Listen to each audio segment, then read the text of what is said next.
Welcome once again, my friends, and thank you for stopping by to listen to an old storyteller. Today we have a story from Japan, and the title of this story is The Prince and the Badger. In the days of yore there lived a forefather of the Prince of Tosa who went by the name of Yamanouchi Kazutoyo. At the age of 14, this prince was amazingly fond of fishing, and would often go down to the river for sport. And it came to pass one day that he had gone thither with but one retainer, and had made a great haul that a violent shower suddenly came on.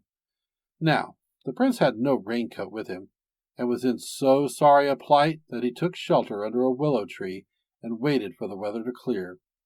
But the storm showed no sign of abating, and there was no help for it. So he turned to the retainer and said, "This rain is not likely to stop for some time, so I think we had better hurry home." As they trudged homeward, night fell, and it grew very dark, and their road lay over a long bank, by the side of which they had found a girl, about 16 years old, weeping bitterly. Struck with wonder, they looked steadfastly at her, and perceived that she was exceedingly comely. While Kazutoyo stood doubting what so strange a sight could portend, his retainer, smitten with the girl's charms, stepped up to her and said, "Little sister, tell us whose daughter you are, and how it comes that you are out by yourself at night in such a storm of rain. Surely it is passing strange." "Sir," replied she, looking up through her tears, "I am the daughter of a poor man in the castle town.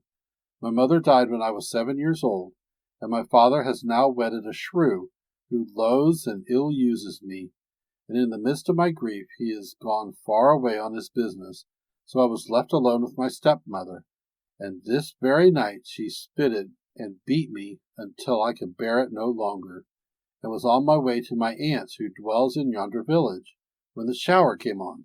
But as I lay waiting for the rain to stop, I was seized with a spasm, to which I am subject, and was in great pain, when I had the good luck to fall in with your worships." As she spoke, the retainer fell deeply in love with her matchless beauty, whilst his lord Kazutoyo, who from the outset had not uttered a word, but stood brooding over the matter, straightway drew his sword and cut off her head. But the retainer stood aghast and cried out, "Oh, my young lord, what wicked deed is this you've done? The murder of a man's daughter will bring trouble upon us, for you may rely on the business not ending here." "You don't know what you are talking about," answered Kazutoyo. "Only don't tell anyone about it. That is all I ask." And so they went home in silence. As Kazutoyo was very tired, he went to bed, and slept undisturbed by any sense of guilt. But he was brave and fearless. But the retainer grew uneasy, and went to his young lord's parents and said, "I had the honor of attending my young lord our fishing today, and we were driven home by the rain. And as we came by the bank, we descried a girl with a spasm in her stomach, and her my young lord straightway slew. And although he has bidden me tell it to no one, I cannot conceal it from my lord and my lady." Kazutoyo's parents were sore amazed, bewailing their son's wickedness, and went at once to his room and woke him. His father shed tears and said, "Oh, dastardly cutthroat that you are! How dare you kill another man's daughter without provocation? Such unspeakable villainy is unworthy a samurai's son.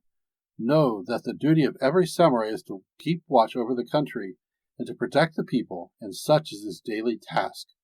For sword and dirk are given to men that they may slay rebels, and faithfully serve their prince, and not that they may go about committing sin and killing the daughters of innocent men.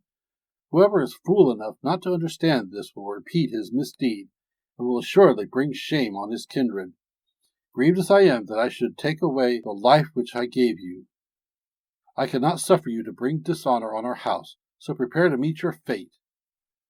With these words he drew his sword, but Kazutoyo, without a sign of fear, said to his father, "Your anger, sir, is most just, but remember that I have studied the classics and understand the laws of right and wrong, and be sure I would never kill another man without good cause.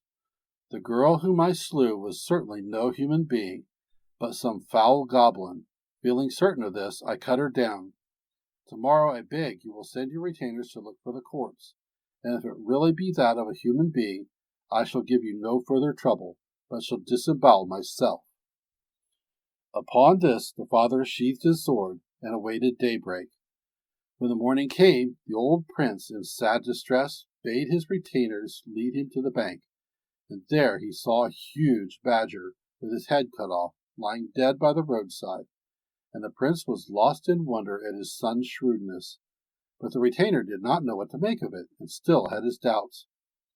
The prince, however, returned home, and sending for his son, said to him, "It's very strange that the creature which appeared to your retainer to be a girl should have seemed to you to be a badger." "My lord's wonder is just," replied Kazutoyo, smiling. "She appeared as a girl to me as well, but here was a young girl, at night, far from any inhabited place.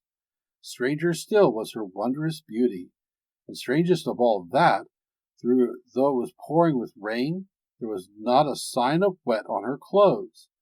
And when my retainer asked how long she had been there, she said she had been on the bank in pain for some time, so I had no further doubt that she was a goblin, and I killed her." "But what made you think she might be a goblin because her clothes were dry?" "The beast evidently thought that, if she could bewitch us with her beauty, she might get at the fish my retainer was carrying, but she forgot that, as it was raining, it would not do for her clothes to be wet, so I detected and killed her." When the old prince heard his son speak thus, he was filled with admiration for the youth's sagacity. So, conceiving that Kazutoyo had given reliable proof of wisdom and prudence, he resolved to abdicate, and Kazutoyo was proclaimed Prince of Tosa in his stead. Thank you once again for listening to this story. If you enjoyed this story, please press that like button. Also, please help an old storyteller out by subscribing to my channel. The next story will be posted in a few days, so until then, may your story continue to be a good one.